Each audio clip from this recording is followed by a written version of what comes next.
Luckily, some of us have had to live outside and know how difficult it is for somebody to nurse an idea thousands of kilometers away and bring that idea home and bring the idea to fruition. We therefore decided to create a soft landing ground for ideas not far from our shores, so that our people in diaspora, and by diaspora I mean anywhere in the world outside Nigeria, can now feel comfortable to use a developmental conduit pipe that has now been created by MTI to transform wishes into horses so that beggars can ride. We even want to go a bit further. If we can harness this opportunity very well, we will want to extend it to our brothers and sisters of Igbo extraction, to create the possibility to bring home-loving Igbos back to Nigeria once every year, to come and participate in what we call the Igbo World Reunion, so that they see realities for themselves.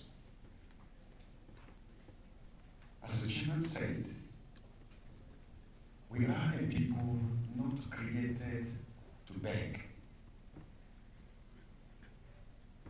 Unfortunately, the governance structure in Nigeria today seems to have rendered everybody a beggar. Because at the end of every month, the governor comes to Abuja to seek the state's part of the national rent and goes home to spend and prepare for the next month. That quintessence of the Mbaise man, of the Igbo man, that made the Eastern regional economy one of the fastest growing economies in the rural world, that quintessence has today been annihilated by a new mentality of receiving education and killing the creative spirit in the Mbaise man, in the Igbo man, in the Nigerian. And so we become consumers who beg the federal government for allocation, beg the state for allocation. And it's this consciousness that we cannot continue like this if we want to develop, that made us extend our hands of fellowship and invitation. For our brothers and sisters from the US, it is our belief that you'll get home after this meeting. You will see that not much progress has been made in the place because of the present mentality. We have 3 local governments in this sense. The chairman go to Owerri to receive allocation at the end of every month. When Ezebalewe, my traditional ruler, died some years back, 2 years ago or so, I begged a local government chairman in the presence of the governor to kindly bring her call to pour on the tag road, the only tag road that traverses our place. In spite of the allocation that I collected, they couldn't do that. I had to go and do that work on federal government tag road with my own money to enable people who were coming for the burial pass that impassable part of the road. Things have gotten. And Mbaise as a community proud, and from where we came in various cities of the United States, and we know deep down in our hearts that Mbaise added a lost, that we know Mbaise were very resourceful people, and that anywhere where progressive minds, I link here progressive minds together, and when any problem or issues they insurmountable. That is our approach. More as a humble servant of Mbaise, non-United States, I'm politically humbled because I started from a very humble background myself. I'm Amomara, specifically Obanko Amomara, the home of was Amomara Girls Secondary School. Villa described it today, and essentially not functional today.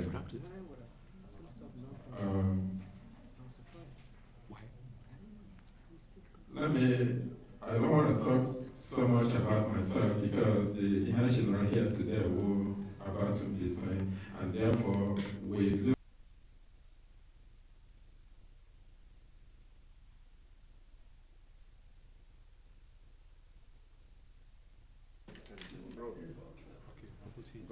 Okay, Prof. Yeah. The initiative here is one that is a continuation of the most talked about contribution of Nigerians in diaspora.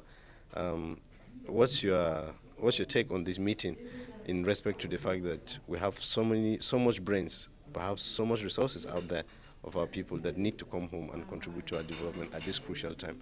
How will this help our nation? Yeah, the population of Nigeria, especially the Igbos that live outside Igbo land, is more than the population that live in Igbo land. Hold it. Press. Okay, fine. Yeah. I said the population of Nigerians, especially Igbos that live outside Igbo land, is really more than the population that lives in Igbo land. When I say living outside Igbo land, not necessarily in diaspora. And then when you get to diaspora, especially amongst the Igbos and more of my own people, the Mbaise people, you find out that there is no family in Mbaise land that does not have many people living abroad. I give you an example. Somebody like my husband's home. My mother-in-law, my parents-in-law had 9 children. Out of those 9 children, 7 and their families are living abroad. Just 2 are living here. And even for my own children, there are 5 in number, they are all abroad, they are not even here. And that shows you the extent of the population of our people that are living abroad. Many of them are living abroad not because of choice, but because they don't have any other option than to live abroad. When you look at the security, there is no security here. Even when people graduate, there's no job for them. So for most of them that are living abroad, they are there out of necessity. And for me, no nation can develop without their own people.